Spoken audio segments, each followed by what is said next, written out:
For 23 years, 74th Avenue East carried its secret in silence. A quiet roadside in Pierce County, where Sharon Van Gilder was found in March 2002, a mother of two whose final night was witnessed by many, yet whose case went unsolved for decades. When DNA technology finally connected her death to 3 other violent crimes, it revealed more than just evidence. It exposed how time bends truth, how communities carry unhealed wounds, and how justice delayed is never justice denied. Sometimes the past refuses to stay buried. Before we get into the story, drop a comment with your country and the time right now. The morning mist clung to 74th Avenue East like a shroud, transforming the familiar Pierce County roadway into something foreign and unsettling. Deputy patrol cars lined the shoulder where asphalt met gravel, their red and blue lights cutting through the March fog with mechanical persistence. The call had come in at dawn, a passerby reporting something that didn't belong. Detective units arrived to find what would become one of Pierce County's most enduring mysteries: the unclothed body of a woman, positioned carefully beside the road with no belongings, no weapon, no BOs, no BOs, no shell casings, and most tellingly, no signs of struggle in the surrounding earth. The ground itself told the story: undisturbed soil, unmarked gravel, clean pavement. This wasn't where she died. Tootin' ain't. This was where someone wanted her found. The absence of evidence became evidence itself. No scattered clothing, no disturbed vegetation, no tire tracks beyond those left by responding officers. The scene spoke of deliberate placement, calculated positioning. Someone had brought her here under cover of darkness, arranged her with clinical detachment, and vanished back into the night. Crime scene photographers worked methodically, capturing angles that revealed nothing and everything simultaneously. The empty beer bottles and fast food containers scattered along the roadside belonged to passing motorists, not to this crime. The March wind carried the scent of wet earth and pine, innocent smells that would forever be associated with discovery and loss. As the Pierce County medical examiner arrived, the roadside transformed into a careful choreography of investigation. The body was photographed, measured, examined for immediate clues that weren't there. Investigators walked expanding grids, searching for anything that might explain how a woman came to rest beside this particular stretch of county road. The surrounding forest offered no answers. Douglas firs stood sentinel, their branches heavy with morning dew, keeping whatever secrets the darkness had whispered. Houses dotted the area, but none close enough for residents to have heard or seen anything during the critical hours before dawn.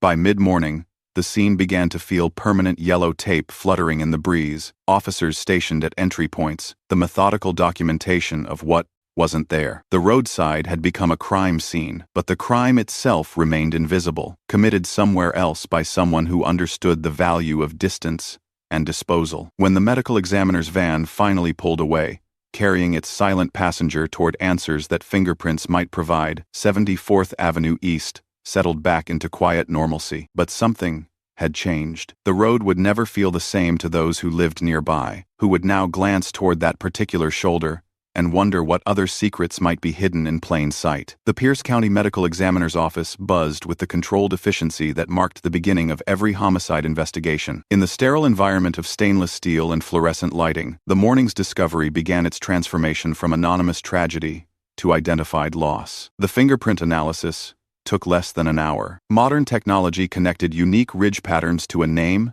an address, a life that had ended beside a county road. Sharon Van Gilder, 39 years old, resident of Tacoma, mother of 2 children who didn't yet know they were orphans. The identification hit the investigating team like a physical blow. Anonymous victims existed in a strange emotional buffer zone, tragic but distant, requiring professional sympathy rather than personal grief. But Sharon Van Gilder was real, local, someone who had laughed with friends and worried about her children's homework just days before. Her fingerprints connected to traffic citations, employment records, a paper trail that painted the outline of an ordinary life cut short. The medical examiner studied the preliminary findings with practiced clinical detachment, noting details that would become crucial to the investigation. No defensive wounds, no trauma consistent with the location where she was found. The evidence of violence was there, but it belonged to another place, another time in her final hours. Within minutes, phones began ringing throughout the Pierce County Sheriff's Department. Detectives who had been treating this as a standard homicide investigation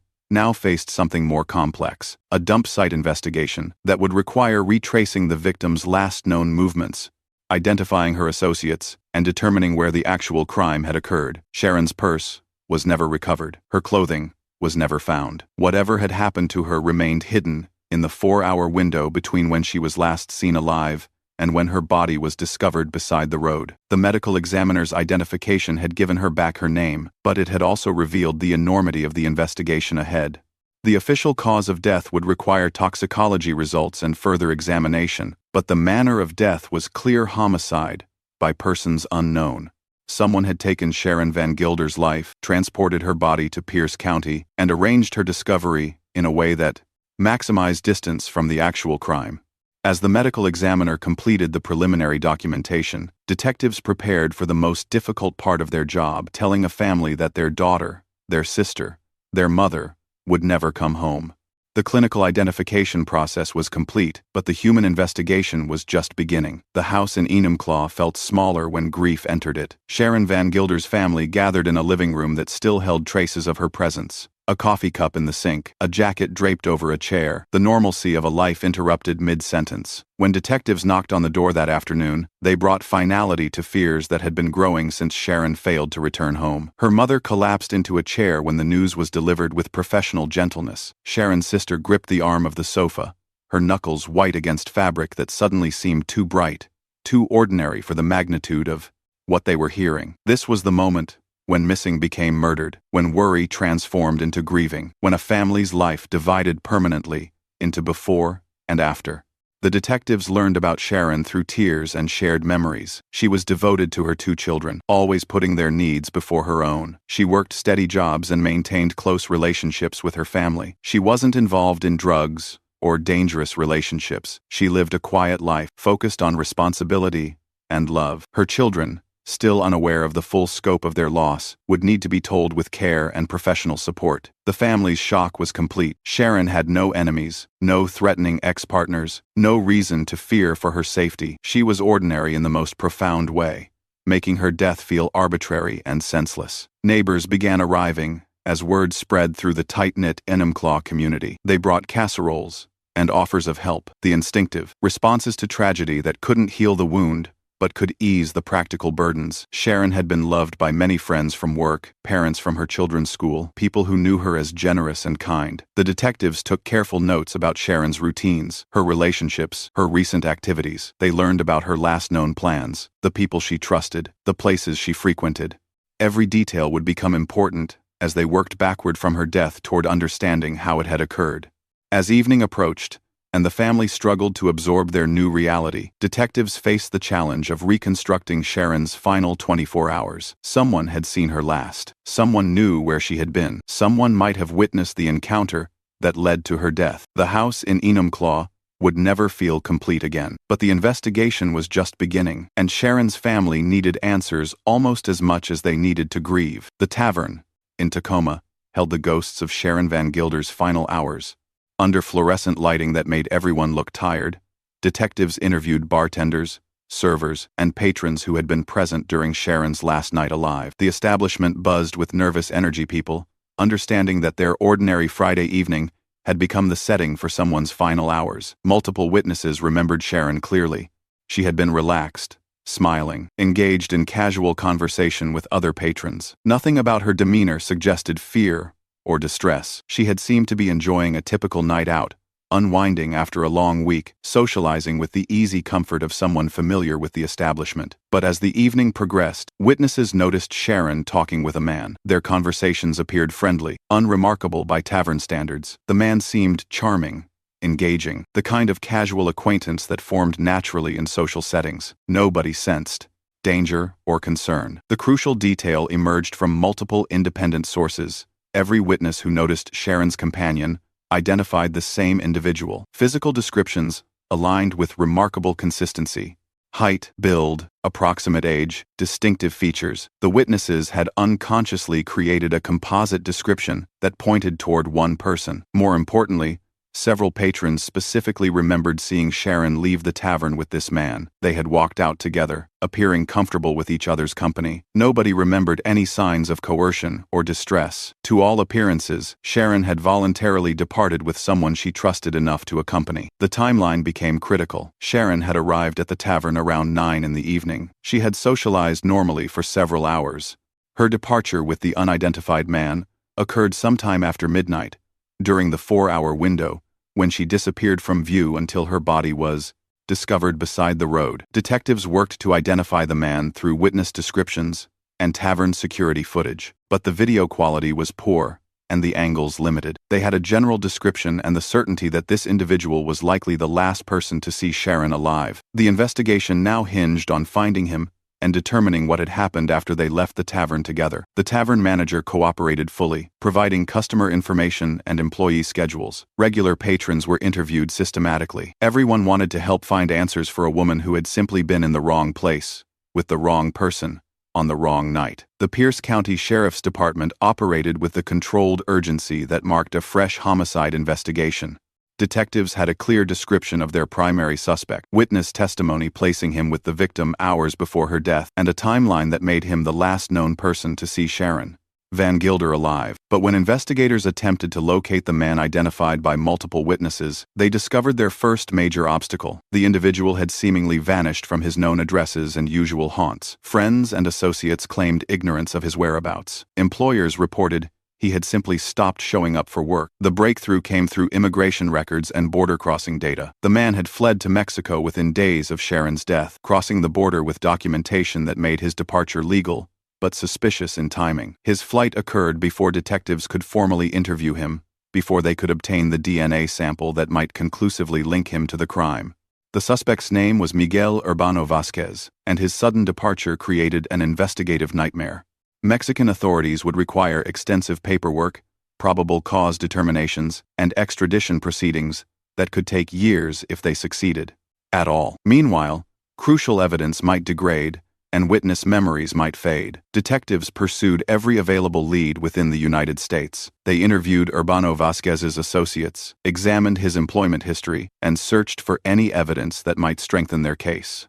They discovered a pattern of casual relationships with women, but nothing that immediately suggested violence or predatory behavior. The DNA evidence collected from Sharon's body provided a complete profile of her attacker, but without a comparison sample from Urbano-Vazquez, it remained scientifically conclusive but legally useless. The forensic evidence was perfect and perfectly inaccessible. Immigration officials confirmed that Urbano-Vazquez had not returned to the United States through any official border crossing. He had effectively placed himself beyond the reach of American law enforcement, leaving detectives with a suspect they couldn't question and evidence they couldn't test. The investigation faced its first major crisis. They had identified their primary suspect through multiple witnesses, established his presence with the victim during the crucial time period, and documented his suspicious flight immediately after the crime. But they couldn't arrest him, couldn't interrogate him, and couldn't prove his guilt through DNA comparison. The Pierce County Forensic Laboratory represented the cutting edge of early 2000s criminal investigation technology.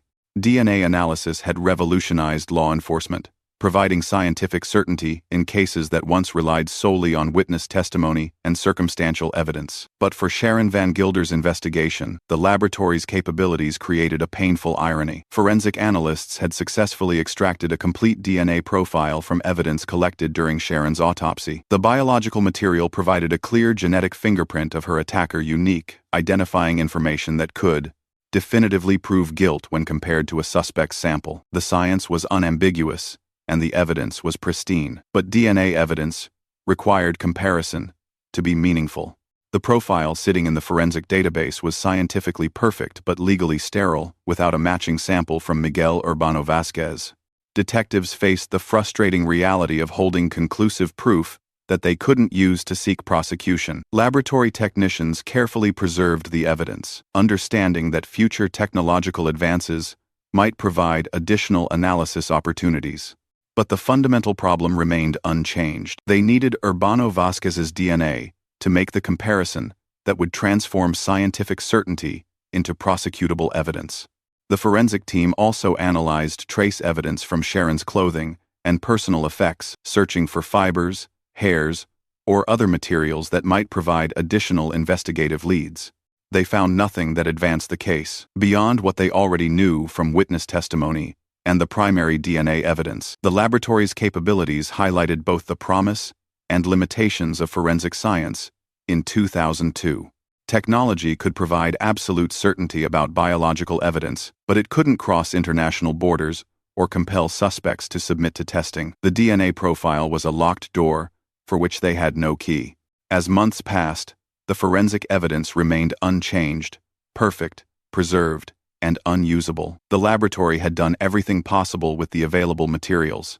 The next breakthrough would require either Urbano-Vazquez's return to American jurisdiction or the development of new investigative approaches that could work around the suspect's physical absence. Detective work had evolved into a waiting game, where time was both ally and enemy, preserving evidence while allowing memories to fade and leads to grow cold. The transition from active investigation to cold case occurred gradually, marked more by the absence of new leads than by any official declaration. Sharon Van Gilder's file moved from a detective's desk to a filing cabinet, joining the growing collection of cases that lacked sufficient evidence for prosecution, despite moral certainty about the perpetrator's identity.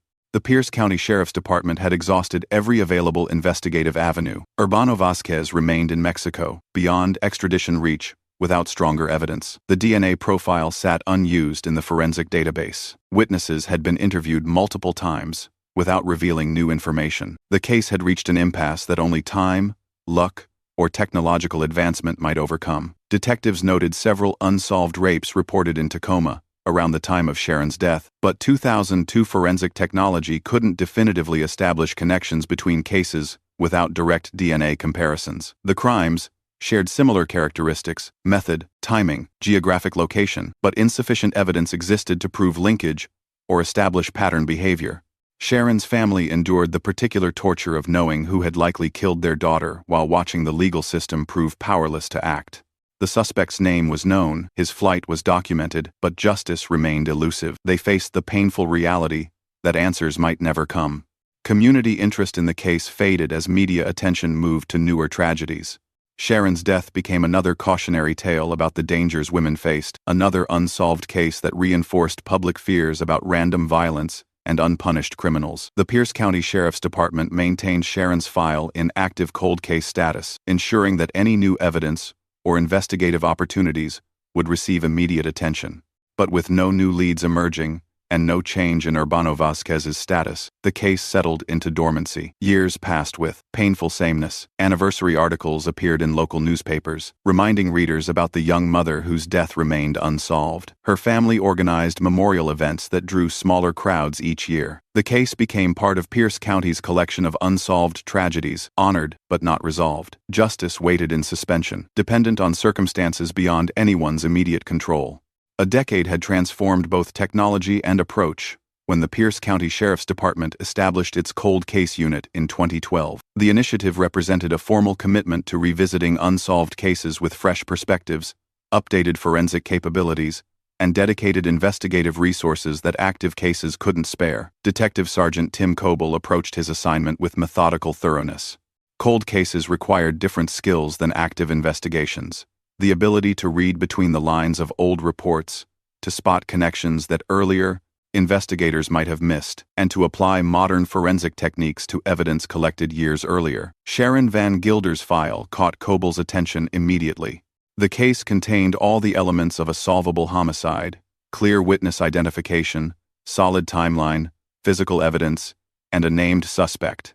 The only missing piece was jurisdictional reach, but changing international cooperation agreements might provide new opportunities. More intriguingly, Coble noticed references to 3 sexual assault cases reported in Tacoma during the same time period as Sharon's death. The original investigating team had noted potential similarities but lacked the forensic tools to establish definitive connections. 10 years later, DNA analysis capabilities had advanced significantly. Coble spent weeks reviewing each case file, noting common elements that transcended simple geographic coincidence. The assaults shared methodological similarities and occurred within a compressed time frame that suggested pattern behavior. Most significantly, witness descriptions from all 3 cases bore striking resemblance to the man seen leaving the tavern with Sharon. The detective requested new forensic analysis comparing DNA evidence from Sharon's case with biological materials collected from the 3 sexual assault investigations. Modern laboratory techniques might reveal connections that earlier technology couldn't detect, potentially transforming 4 separate cases into a single, much stronger prosecution package. The cold case unit's mandate was exactly this type of systematic re-examination, applying current capabilities to past evidence, looking for overlooked connections, and building prosecutable cases from previously insufficient materials. Coble's careful review of Sharon's file represented the unit's methodology at its most focused and promising. If the DNA analysis confirmed his suspicions, Sharon Van Gilder's case would transform from an unsolved homicide with an unreachable suspect into a multi-crime prosecution that might finally compel international attention. The Pierce County Forensic Laboratory had evolved dramatically since Sharon Van Gilder's initial investigation. New equipment, refined techniques, and expanded databases provided capabilities that seemed revolutionary compared to 2002 standards. Most importantly, smaller evidence samples could now yield conclusive results. Forensic analysts approached the comparison testing with scientific caution and professional excitement. Cold case DNA analysis often revealed connections that had been invisible to earlier investigation, transforming isolated crimes into recognizable patterns and converting weak cases into prosecutable ones. The laboratory processed evidence from Sharon's case alongside materials collected from 3 Tacoma sexual assault investigations, all occurring within months of her death, all sharing similar characteristics, all previously analyzed independently, without cross-reference comparison. Initial analysis revealed promising similarities. DNA profiles from multiple cases showed consistent genetic markers that suggested common origin, but forensic science demanded absolute certainty, not hopeful similarity. The analysts needed to establish matches that would satisfy legal standards for courtroom presentation. The process took weeks of careful testing, retesting, and verification. Each sample was analyzed multiple times, using different techniques to ensure accuracy. Chain of custody documentation was reviewed to guarantee evidence integrity. Quality control protocols were followed meticulously to prevent contamination or error. Early results suggested what Coble had suspected. The DNA profiles were not just similar but identical. The same genetic fingerprint appeared in evidence from Sharon Van Gilder's homicide and all 3 Tacoma sexual assault cases. One perpetrator had committed 4 separate crimes within a concentrated geographic area and time frame. The revelation transformed the investigation completely. Urbano-Vazquez was no longer just a suspect in Sharon's death but the alleged perpetrator of multiple violent crimes against women. The pattern of behavior strengthened the prosecution's potential case, while providing additional victims who might cooperate with legal proceedings. Most importantly, the multi-crime linkage might provide the compelling evidence needed for successful extradition. Mexican authorities had proven reluctant to surrender suspects for single crimes, but a demonstrated pattern of violent behavior across multiple victims presented stronger justification for international cooperation. The confirmation arrived in a laboratory report that would reshape Sharon Van Gilder's case forever. 4 distinct crime scenes, 4 separate investigations, 4 different victims, all connected by the same DNA profile. The genetic evidence was unambiguous and legally conclusive. Detective Sergeant Coble read the findings with the quiet satisfaction of systematic police work validated. His instincts about case connections had proven correct, but more importantly, Sharon's family would finally have the evidence needed to pursue meaningful prosecution. The DNA matches linked Miguel Urbano-Vazquez to crimes that painted a clear picture of predatory behavior. The 3 sexual assaults established a pattern of targeting vulnerable women, using similar approaches, and committing violent acts within the same geographic area where Sharon was last seen alive. This breakthrough represented more than technical success. It was the moment when Sharon Van Gilder's case evolved from a cold case review into an active, multi-jurisdictional investigation. The evidence now justified significant resources and international cooperation efforts. Coble immediately contacted the Pierce County Prosecutor's Office to discuss charging options. Multiple felony counts across 4 separate crimes would create a substantial prosecution package that might finally compel Mexican authorities to approve extradition proceedings. The cold case unit's systematic approach had uncovered connections that individual case investigations had missed. By viewing seemingly separate crimes as potentially related events, investigators had discovered the pattern that transformed weak individual cases into a powerful, combined prosecution. For Sharon's family, The news represented the first substantial progress in over a decade. Their daughter's case was no longer stalled by lack of evidence but energized by scientific certainty. The DNA connections proved not only Urbano-Vazquez's likely guilt in Sharon's death but his status as a repeat violent offender who had traumatized multiple victims. The investigation had reached its crucial turning point. Everything that followed would build upon this foundation of genetic evidence that finally connected scattered crimes into a coherent pattern of predatory violence. The Pierce County Prosecutor's Office approached the case with careful legal analysis and measured optimism. Multiple felony charges supported by DNA evidence provided the strongest possible foundation for prosecution, but Miguel Urbano-Vazquez's continued presence in Mexico complicated every aspect of legal proceedings. Prosecutors filed formal charges connecting Urbano-Vazquez to Sharon Van Gilder's rape and murder, as well as the 3 linked sexual assault cases. The charging documents detailed the DNA evidence, witness testimony, and timeline connections that established probable cause across all 4 crimes. The legal package represented years of careful investigation and scientific analysis. Every element had been verified multiple times to ensure accuracy and admissibility. The prosecution felt confident about the strength of their evidence and their ability to prove guilt beyond reasonable doubt if they could get the defendant into an American courtroom. An arrest warrant was issued immediately, officially designating Urbano-Vazquez as a fugitive from justice. The warrant would remain active indefinitely, ensuring his immediate arrest if he ever returned to United States jurisdiction through any official border crossing. But the real challenge lay in extradition proceedings that required cooperation from Mexican authorities, who had shown historical reluctance to surrender suspects for prosecution in American courts. The process would require diplomatic coordination, extensive paperwork, and compelling legal arguments about the seriousness of the crimes. International law required that extradition requests demonstrate sufficient evidence for prosecution while respecting the sovereignty of the requested nation. Mexico maintained the right to refuse extradition requests that didn't meet their standards for evidence quality and crime severity. The prosecutor's strategy focused on the pattern of violent behavior revealed by the DNA connections. Multiple victims over an extended time period suggested continued danger to public safety. The genetic evidence provided scientific certainty that transcended witness reliability concerns that often complicated international legal cooperation.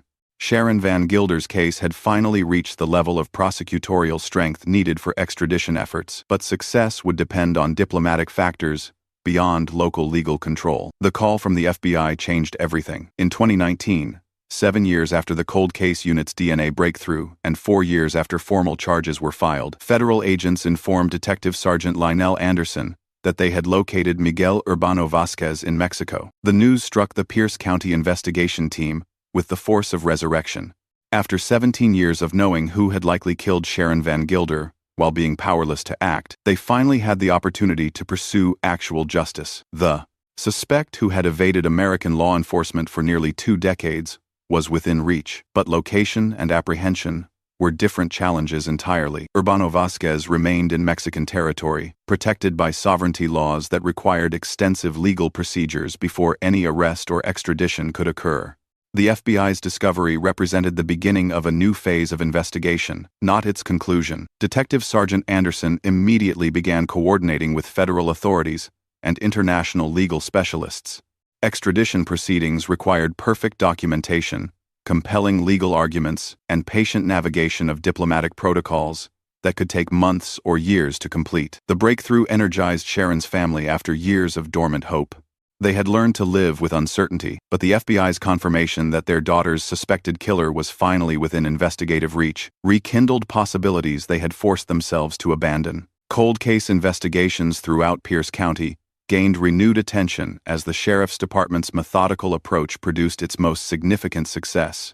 Other families with unsolved cases drew hope from Sharon's progress, understanding that time and technology could combine to overcome obstacles that had once seemed insurmountable. Anderson faced the challenge of maintaining momentum while managing realistic expectations about the timeline ahead. International legal cooperation operated on diplomatic schedules that couldn't be rushed or predicted, but after 17 years of waiting, Sharon Van Gilder's case was finally moving toward potential resolution. The FBI's discovery represented vindication of the cold case unit's systematic approach and persistent commitment to cases that others might have considered hopeless. Extradition paperwork consumed Detective Sergeant Anderson's professional life for the next several years. International legal cooperation required meticulous documentation that left no room for procedural error or evidentiary ambiguity. Every form, every translation, every diplomatic communication had to be perfect to withstand legal challenges and bureaucratic scrutiny. The process involved multiple governmental agencies across 2 countries, each with their own requirements and procedures. The Pierce County Prosecutor's Office worked with federal attorneys who coordinated with State Department officials who communicated with Mexican legal authorities who had their own standards for evidence evaluation and extradition. Approval. Anderson learned to navigate the complex intersection of local police work and international diplomacy. Documents required official translations, notarization under specific protocols, and verification through channels that could add weeks or months to any single procedural step. The American legal system's urgency met Mexican administrative deliberation in negotiations that proceeded at frustrating pace. Each crime required separate documentation, establishing jurisdiction, evidence quality, and punishment severity.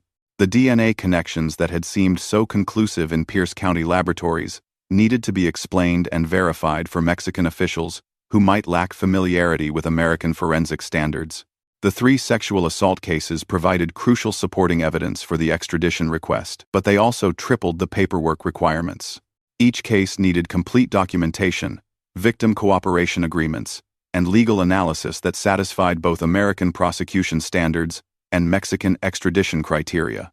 Years passed with alternating progress and delay. Legal submissions moved through channels that seemed designed to test patience rather than facilitate justice. Anderson learned to measure success in months rather than weeks, understanding that diplomatic progress couldn't be hurried or predicted. But the investigation never stalled completely. Each procedural step moved Sharon Van Gilder's case closer to potential courtroom resolution. The DNA evidence remained strong, the witness testimony remained consistent, and the suspect remained located in Mexican territory, where cooperation agreements made extradition legally possible.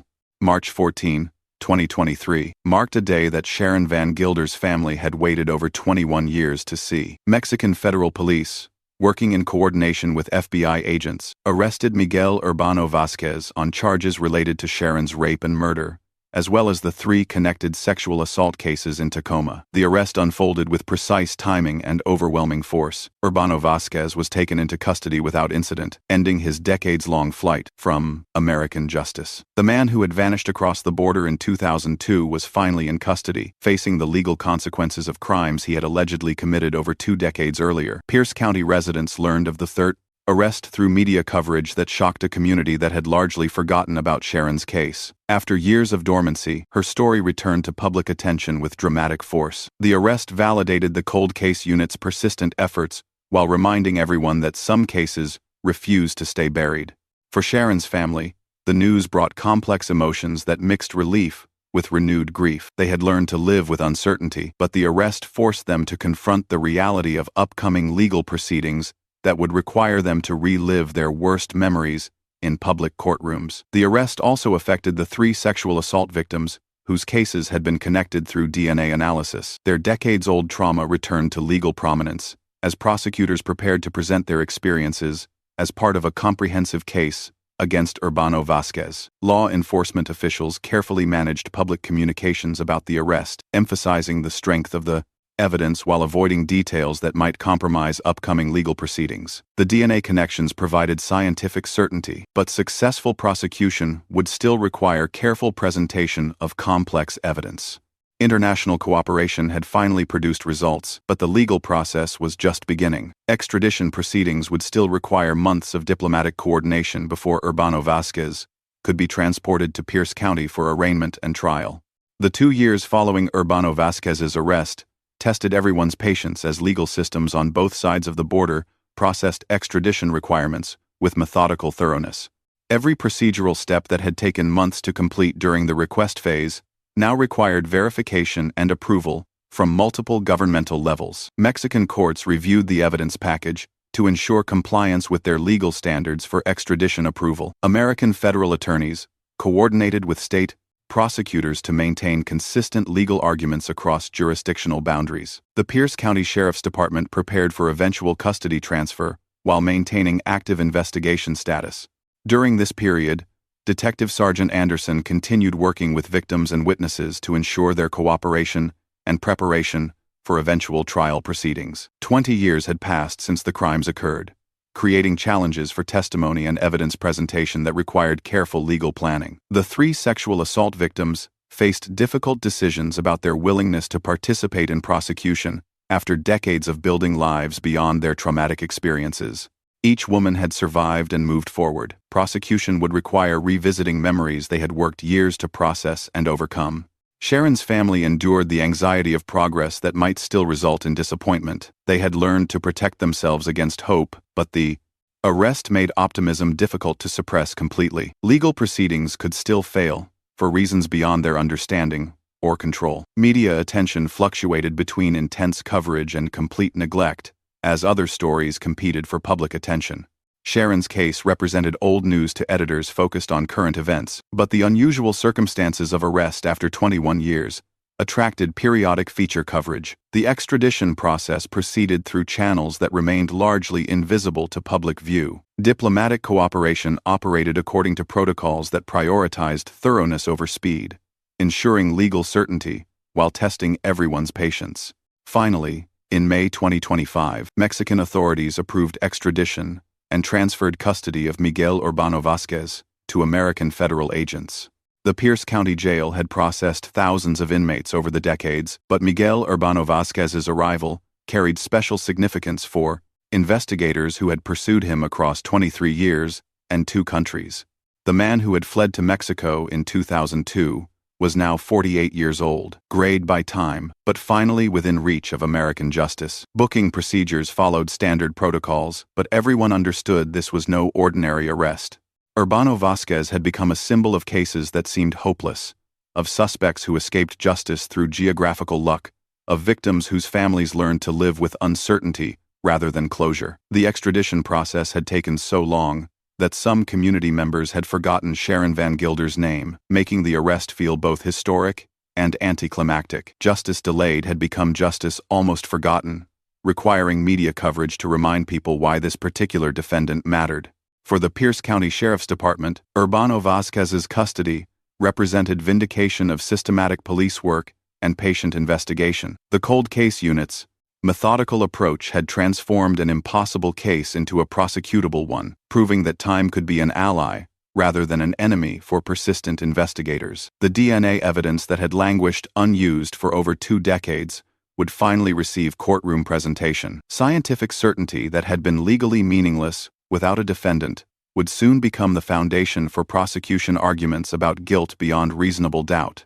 Urbano-Vazquez's return also energized other cold case investigations throughout Pierce County and beyond. His arrest demonstrated that geographic escape didn't guarantee permanent freedom, that international cooperation could overcome jurisdictional challenges, and that modern forensic technology could bridge decades of investigative gaps. Most importantly, Sharon's family could finally see their daughter's suspected killer facing legal consequences for his alleged actions. The abstract concept of justice was becoming concrete reality through courtroom procedures that would determine guilt or innocence according to legal standards rather than moral certainty. Pierce County Superior Court buzzed with unusual energy as Miguel Urbano-Vazquez appeared for his arraignment hearing.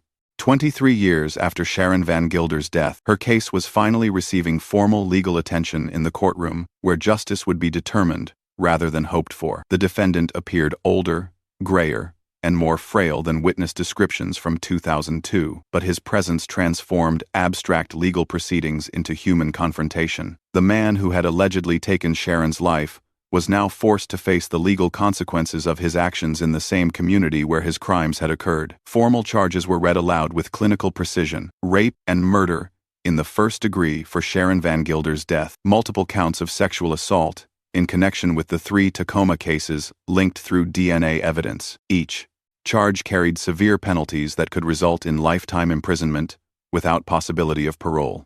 The prosecutor approached the proceedings with measured confidence, knowing the DNA evidence provided scientific certainty that witness testimony alone could never achieve. 23 years of investigation had culminated in this moment, when allegations would be tested according to legal standards. The defense attorney maintained professional composure while facing evidence that seemed overwhelming. DNA connections across 4 separate crimes created prosecution advantages that would be difficult to challenge, but constitutional requirements demanded vigorous representation, regardless of evidence strength. The judge presided with appropriate solemnity, understanding that this case represented more than legal procedures. It symbolized the intersection of justice delayed and justice finally pursued. Community members filled the gallery, some remembering Sharon personally, others drawn by media coverage of the unusual circumstances. Urbano-Vazquez entered a plea of not guilty to all charges, setting the stage for trial proceedings that would require months of preparation. The arraignment was procedural necessity rather than dramatic revelation, but it marked the official beginning of legal resolution. A bail hearing was scheduled for the following week, though prosecutors intended to argue that flight risk and crime severity warranted detention without possibility of release. Urbano-Vazquez's previous escape to Mexico provided compelling evidence that he might flee again if given opportunity. The courtroom atmosphere reflected both triumph and tragedy. Sharon's family attended with emotions that mixed relief at progress, with grief at having to relive their worst memories through public legal proceedings. Justice was finally possible, but it required confronting pain that time had never fully healed. Media representatives documented every procedural step, understanding that cold case breakthroughs attracted public attention while raising questions about other unsolved investigations. The case would become a symbol of what patient police work could achieve when supported by advancing technology and international cooperation. As the arraignment concluded, participants dispersed with shared understanding that the legal process was just beginning. The prosecutor's office transformed into a war room as attorneys prepared for what could become Pierce County's most significant cold case prosecution. Evidence spanning over 2 decades required careful organization, witness preparation, and strategic planning that could withstand vigorous defense challenges.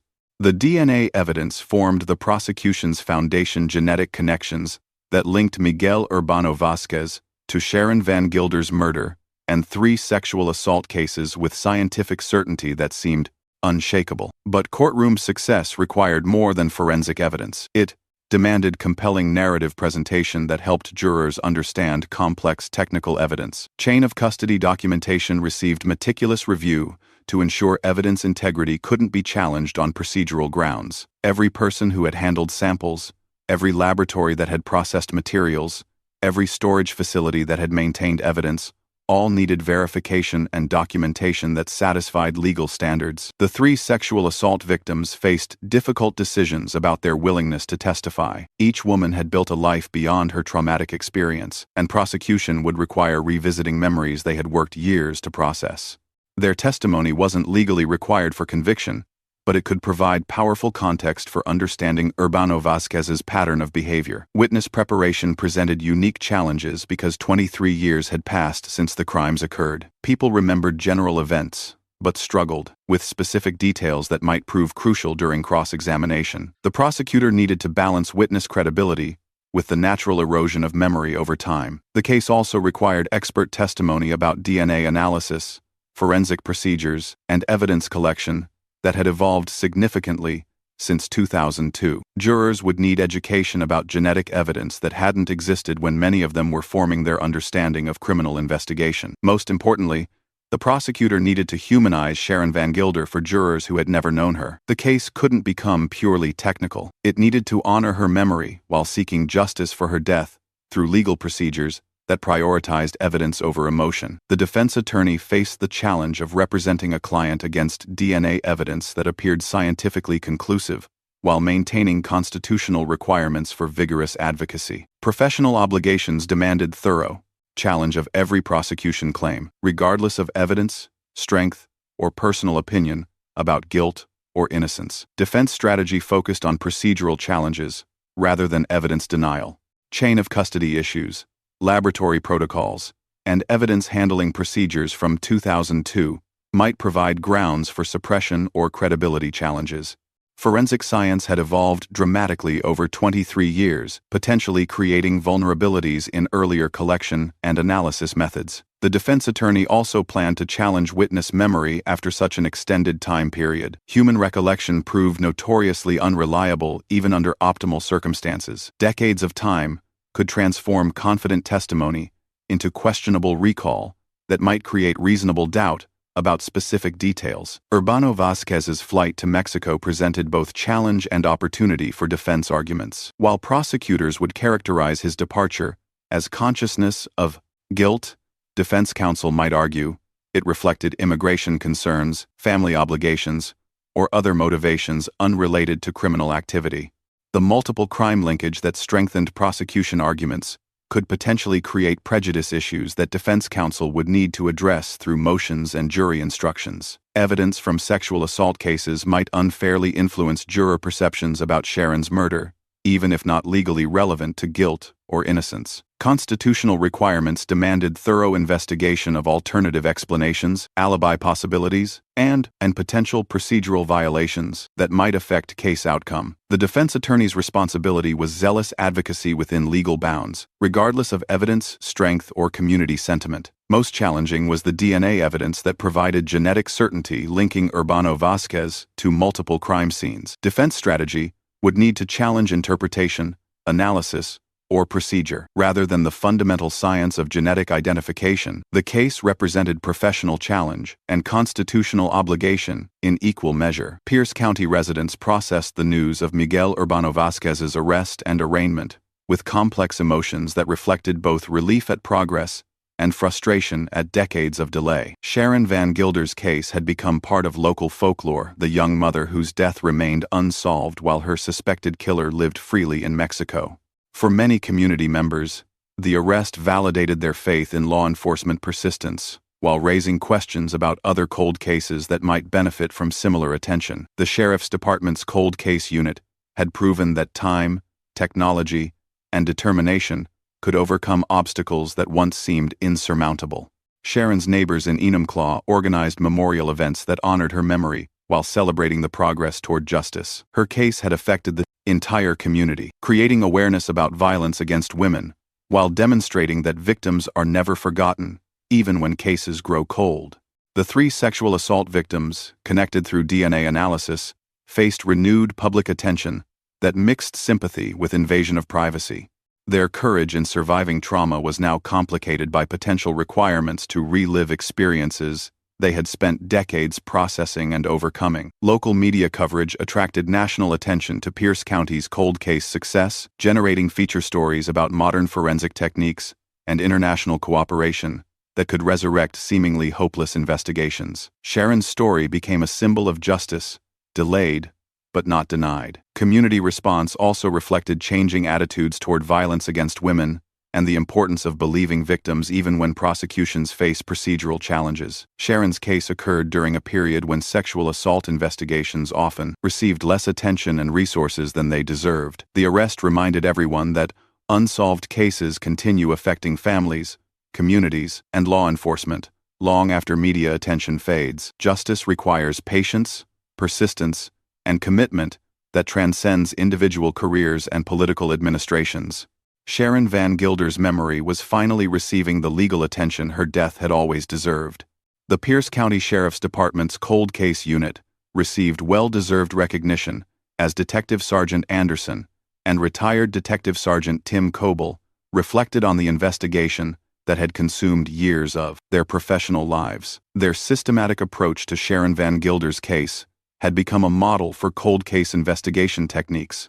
Coble's initial insight about connecting Sharon's murder to 3 sexual assault cases through DNA analysis had transformed an unsolvable case into a prosecutable one. His methodical review of seemingly unrelated files demonstrated the value of fresh perspectives on old evidence, proving that time could reveal patterns invisible to earlier investigators. Anderson's persistence through years of international legal procedures had bridged the gap between local law enforcement and diplomatic cooperation. Her careful attention to extradition requirements had ensured that procedural challenges couldn't undermine prosecution efforts. The investigation represented more than individual success. It validated the entire concept of dedicated cold case resources. Systematic review of unsolved cases with modern technology could produce breakthroughs that justified the investment of time, money, and personnel required for thorough reinvestigation. Other law enforcement agencies studied Pierce County's approach as a template for their own cold case initiatives. The combination of DNA technology, international cooperation, and persistent detective work could be replicated in jurisdictions facing similar challenges with unsolved crimes and fugitive suspects. The case also highlighted the importance of evidence preservation and proper storage procedures. Sharon's DNA evidence had remained viable for over 20 years because original investigators had followed protocols that maintained evidence integrity despite technological limitations. Most importantly, the investigation honored Sharon's memory by refusing to accept failure as final. The detectives who worked her case understood that every victim deserves justice, even when achieving it requires decades of patient effort and international coordination. Their success provided hope for families of other unsolved crime victims throughout the region. Sharon Van Gilder's case transformed from local tragedy into regional symbol of justice, persistence, and technological advancement. Her story demonstrated that murder cases never truly close. They simply wait for the right combination of evidence, technology, and determination to achieve resolution. The DNA connections that linked her death to 3 sexual assault cases provided crucial insight into predatory behavior patterns that might have continued undetected. Urbano-Vazquez's arrest potentially prevented future crimes while providing closure for multiple victims who had waited decades for justice. Media coverage emphasized the role of modern forensic science in solving crimes that had seemed hopeless using earlier investigative methods. Sharon's case became educational opportunity about DNA evidence, cold case procedures, and international law enforcement cooperation that could inspire public support for similar initiatives. The investigation also highlighted the emotional cost of unsolved cases on families, communities, and law enforcement personnel. Sharon's death had affected everyone involved in the investigation, creating professional and personal stakes that transcended typical case assignments. Her case became part of larger conversations about violence against women, the importance of evidence preservation, and the value of persistent law enforcement effort, even when immediate success seems impossible. Every procedural step had contributed to eventual breakthrough. The successful prosecution would honor not only Sharon's memory, but also the dedication of everyone who refused to let her case fade into bureaucratic neglect. Justice delayed had become justice finally within reach, through systematic effort and technological advancement. Community response reflected both celebration of progress and recognition that other families continued waiting for similar breakthroughs in their own unsolved cases. Sharon's success provided hope while emphasizing ongoing need for cold case resources. Her name would be remembered, not just as a victim, but as a symbol of what patient investigation could achieve. The courthouse steps provided a gathering place for Sharon Van Gilder's family as they processed 23 years of grief, hope, and finally, the possibility of legal resolution. Their daughter's case had shaped their lives in ways they could never have imagined when they first received news of her death. Her children, now adults who had grown up without their mother, faced the complex emotions of seeing their mother's suspected killer finally facing prosecution. They had learned to live with absence, but the legal proceedings forced them to confront memories and losses they had worked to understand and accept. Sharon's sister and mother reflected on decades of wondering whether justice would ever come. They had learned to measure progress in years rather than days, understanding that some cases required generational persistence rather than immediate resolution. The family's experience became part of larger advocacy for cold case resources and victim support services that help families navigate the emotional complexity of delayed justice. Their patience and persistence had contributed to eventual breakthrough, while supporting other families facing similar circumstances. Community members gathered quietly around Sharon's family, offering support that transcended individual relationships. Her case had affected everyone who believed in justice, who understood that unsolved crimes wound entire communities, who refused to accept that some killers escape consequence through geographic luck. The legal process ahead would require Sharon's family to relive their worst memories through public testimony and media coverage. Justice was finally possible, but it demanded emotional costs that time had never fully prepared them to pay. As the sun set behind the courthouse, the family understood that Sharon's case represented more than legal proceedings. It symbolized the community's commitment to her memory and the principle that truth, however delayed, eventually emerges. Justice was finally in motion, carrying her case toward resolution that honor demanded and love required.